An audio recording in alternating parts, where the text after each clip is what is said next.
ay may pahayag din, mga kababayan. Dahil ngayon nga, yung driver ni dating Yusek Cabral, mga kababayan, ay persons of interest na. Kaya Remulla ipa-DNA daw si Yusek. Kasi mga kababayan, gusto nito manigurado na ang pagkamatay nitong si Yusek Cabral ay hindi budol-budol. So parang it appears to me, may something ba, mga kababayan? Ito, pakinggan natin yung pahayag ni John Vic Remulla. And the driver, of course, ay siya lang nagda-drive ng sasakyan, hindi naman sa kanya yon. So supposed to be yung persons of interest, so lahat naman na iimbestigahan, including the driver and others who may have information to the incident.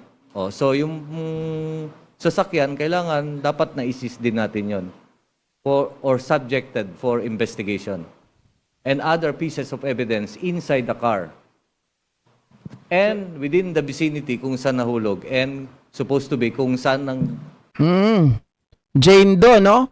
Sa autopsy, either both ways kaya ayaw pumayag. Someone silencing them or it belongs to someone's, mga kababayan. Kasi tayo, hindi naman natin nakita yung mukha eh.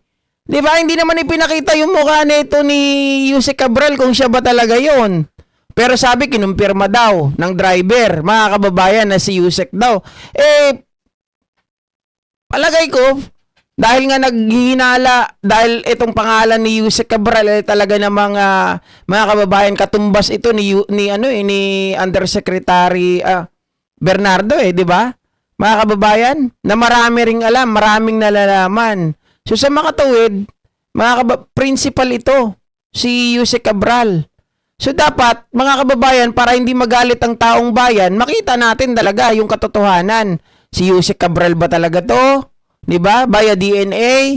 Kung si Yusek Cabral ito, nag-positive sa DNA, kailangan i-autopsy kung ano talaga ang dahilan ng pagkamatay. Kasi via autopsy, kung tama ako dito malalaman natin, baka mamaya mga kababayan, remember yung kwento ng driver, alas 3 ito, iniwan niya.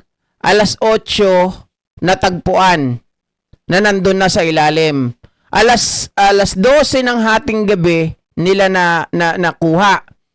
'Di ba? Kung isipin niyo mga kababayan, yung may timeline, 'di ba? May timeline.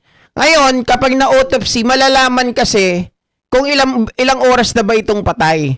Baka mamaya kasi mga kababayan, makita dun sa autopsy, ito ano ko lang in advance ko lang yung isip ko. Maaari kasi na yung binabanggit nyo kanina na baka hinulog na lang ito dito, ilang oras nang namatay yung tao na to bago inihulog dun sa area na yon. At alam natin, napakadilim. Yung mga posibilidad, pwedeng ano talaga pwede yung mga iniisip natin. 'Di ba? Nag-a-analyze lang tayo, tama po kayo. Kung dito sa taas at pababa. Later at 5 o'clock, he went back to the hotel looking if she went back by herself. Not finding her, he reported the matter to the police. Ma'am Arlene? Upon reporting, at around 8 p.m., her body was found in the bottom of a ravine, approximately 20 to 23 meters high. Was her from the point from the direct vertical descent that she was found. Ayun, possible din yon na kaya yung pamilya ayaw pumayag na ipa-autopsy dahil baka may nananakot din sa kanila, di ba? Unconscious and unresponsive, and was declared dead on arrival when she arrived in the hospital. We would like to reiterate, number one, she is still undergoing autopsy and a DNA test to make sure that it's really her. Hindi pwedeng nagpayag si John Vic na mag-undergo ng autopsy. Pag hindi pumayag yung pamilya, hindi nyo pwedeng galawin yun. Diba? Pag walang consent ng pamilya, hindi nyo pwedeng magalaw. Baka makasuhan kayo niyan. So, kailangan may consent ng pamilya. DNA, pwede. Diba? Kahit walang consent ng pamilya. Baka budol-budol to diba? So, naninigurado lang tayo na siya talaga yan. Kita mo? Mismong sila, Hindi sila sigurado kung si Yusek Cabral ba yan. Alam naman natin, mga kababayan, na yung isang muka ngayon ay kayang-kaya ng gayahin na pwede na mag-face off. 'Di ba? Pwede nang magpalit ng itsura. Eh baka mamaya nga kumuha lang ng kunwari katawan na patay na, 'di ba? Katawan na patay na tapos lagyan mo lang ng itsura, lagyan mo ng palitan mo yung mukha ni Cabral. Pwedeng ganun eh. So para mapatunayan 'yan is autopsy. Oh. We offer our condolences to the family. This loss must be very great to them. And at the time of death, it's nothing to make fun of. However, let me be clear. Ang pagkamatay Hindi, okay, sige. Granting si Gabriel na sigurado na kinonfirm ng asawa at anak. Mga kababayan, ang taong bayan nagtatanong pa rin, 'di ba? Ano ang dahilan ng pagkamatay ni Yusek Cabral? So kailangan talaga may autopsy. Okay? Kahit na sabihin natin si Yusek Cabral yan eh. Hindi doon natatapos ang katanungan. Natatapos ang matutuldukan ng katanungan, ang hinala, ang haka-haka kapag na-autopsy ito. It could be possible na ito ay patay na nung hinulog dyan. Mga kababayan, remember kaya ko pinapakita sa inyo, magkaroon makumpleto natin yung naratibo na siya ay takot sa height. 'Di ba? Bakit siya pupunta doon? O isipin niyo pa to. Kung siya ay nag-iisip na magpakamatay, mag-suicide. Okay, kasi sabi din dito na wala naman siya talagang parang walang makita sa kanya na sign na gusto niya magpakamatay. Kasi kung gusto niya magpakamatay, it could be, mga kababayan, pwede niyang gawin yun sa doon lang sa bahay nila kung gugustuhin. Hindi niya na kailangan lumayo. Ang posibilidad pa dito na maaring may kausap po siya diyan na nakipag-meeting muna kasi ayon sa Tweety Bird ng mga ibang abogado ay sinasabi nga po nila na ito daw ay gustong kunin na state witness ng Marcos administration. Na magsasalita siya, napipressure siya. Kaya lang, mas napipressure daw siya na kalabanin, mga kababayan, yung mga Duterte. Oh. Nandun, sa post ni Atty. Palsis, puntahan ninyo. Ito, mga kababayan, wait. Ako na maghahanap para sa inyo.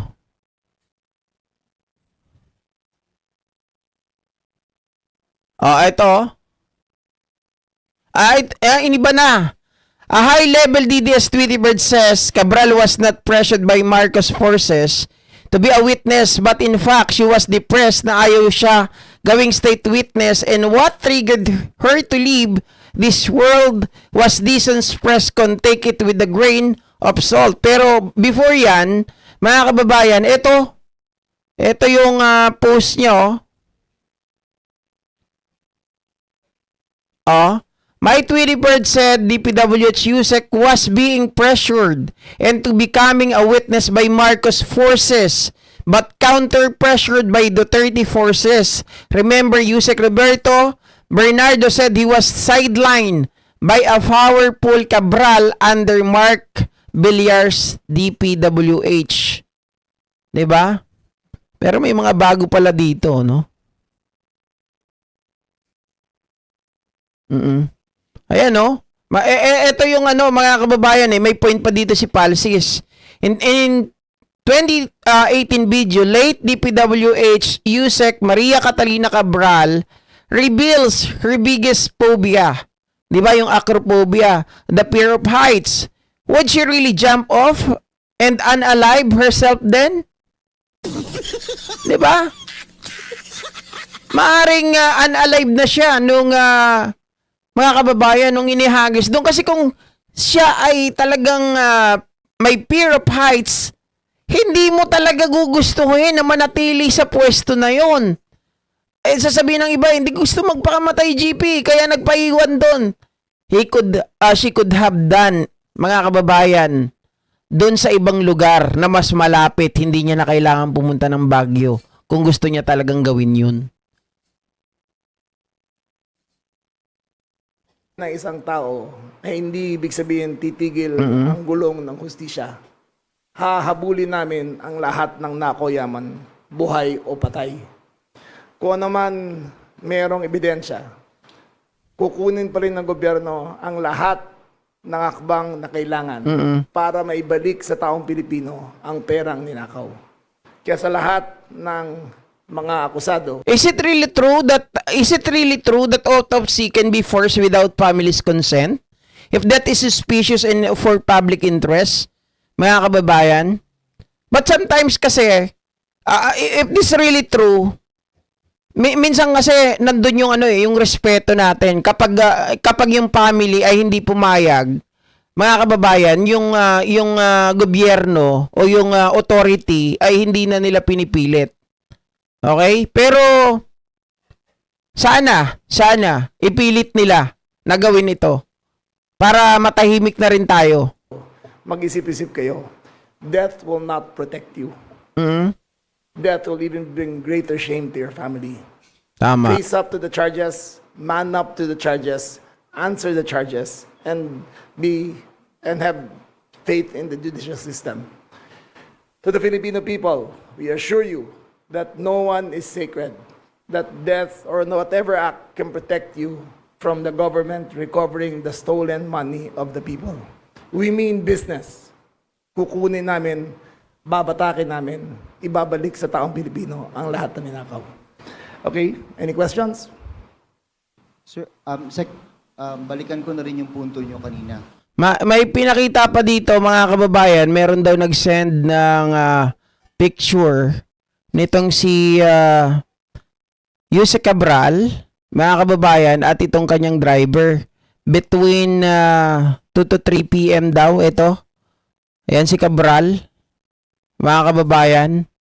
'Di ba nakakapagtaka? Pero I don't know kasi ito hindi pa verified kung totoo talaga ito. Hindi kaya AI ito na pinapakita dyan. I don't know. Hindi pa to na-verify mga kababayan. Pero again, tinitingnan natin yung takot sa heights ni Cabral. Bakit siya pupunta dyan? Bakit siya uupo sa ganyan kaalanganin, katarik? 'Di ba? The right of the state to investigate crimes superseded the private rights. Okay. Okay. Natandaan ko na mga kababayan. Natandaan ko na. Yung natandaan ko na kasi ginamit ko rin pala yung kay Guanzon. Tama. Ang galing Okay. Naano ko na edi wow ka na. 'Di ba? Kasi mga kababayan, ang tinatawag natin na private rights, okay? Yung right to privacy na tinatawag. Yung right to privacy na yan ay nahihimpapawan yan. Na kapag may crime na nangyayari, nawawala po yung right to privacy natin. Tama po yan sinasabi ni Eddie Wow ka na. Nasusupersede siyang right to privacy na yan. Kapag may krimen na nangyayari, nawawala po ang right to privacy. Para sa interes ng taong bayan, para sa investigasyon, okay? Kaya lang, minsan nga sabi ko sa inyo, yung respeto doon sa mga namatayan. Minsan yun ang tinitingnan nila. Okay? Hindi na nila minsan din, mga kababayan, yung sinasabi nila na bendalo. 'Di ba? Sometimes, kahit na alam natin na nasusupersede yung right to privacy kapag may investigation dahil sa crimes na nangyari, hindi na lang nila pinanghihimasukan dahil sa respeto. Oh.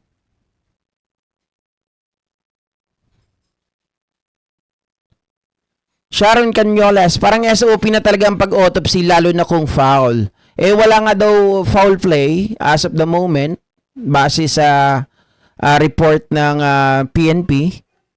'Di ba? What if the real one is still alive and kamukha lang yung nakita sa bangin? Ayaw ng family na ipa-autopsy so the real one can escape freely. Maaari, mga kababayan. Kasi sabi ko nga sa inyo, sa dami po ng pera ng mga ito, lahat ng naiisip nyo is all possible. Are all possible. Bakit, mga kababayan? Kumuha ka lang ng ng patay sa ano, 'di ba, sa morgue. O bayaran mo na yung patay, total patay na 'yon. May mga pamilya talaga na magbebenta niyan eh. Oh. Kasing katawan. Ngayon mga kababayan, dahil mapera ka, di may doktor. Oh, magsi-surgery ngayon. Papalitan yung mukha nung tao. O kamukha ni Yusek Cabral, maring ganun eh. 'Di ba? And hindi, sabihin na natin, sige, exaggerated na ako masyado. Pero lahat ng bagay yan sa dami ng pera. Milyones. Milyones.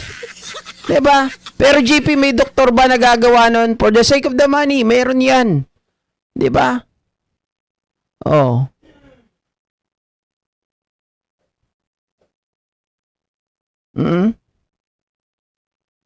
Mapapanaginipan gabing-gabi. Yun din hula ko, sabi ni Ma'am Margie Barcibal Allen, yung nanguha ng bangkay, nagbayad ng bangkay, tapos nagpa-plastic surgery na lang yung pina-plastic surgery yung bangkay, escape na. 'Di ba? Oh. Anyway, mga kababayan, ayan, bilyones, 'di ba? Bilyones talaga yung mga ano niyan eh, napunta sa mga kamay niya ni Yusek Cabral. So, walang imposible, mga kababayan, lahat ay posible. Alright? So, hanggang dito na lamang, mga kababayan, pasensya na at gym day natin. We have to go to gym. May tao pag stress at tension gusto nila makapunta ng lugar na tahimik, malakas simoy ng hangin para makapagmuni-muni para makapag-relax siya. May ganun tao, hindi na niya iisipin takot sa height, sabi ni Ma'am Marlene Valencia. Okay, respeto din dapat sa mga Pilipinong ninakawan ng pera ng bayan. At Elnora Abrigo, kahit ano posible para makaiwas sa investigasyon. Tama. 'Di ba? Okay guys, thank you so much once again sa inyo pong lahat. Sa lahat ng mga nag-like sa programa po natin, sa lahat ng nakisama ngayon o sumama, sa lahat ng nakipagtalastasan at nakipag-komentuhan, maraming salamat po muli sa inyong lahat. Bye-bye.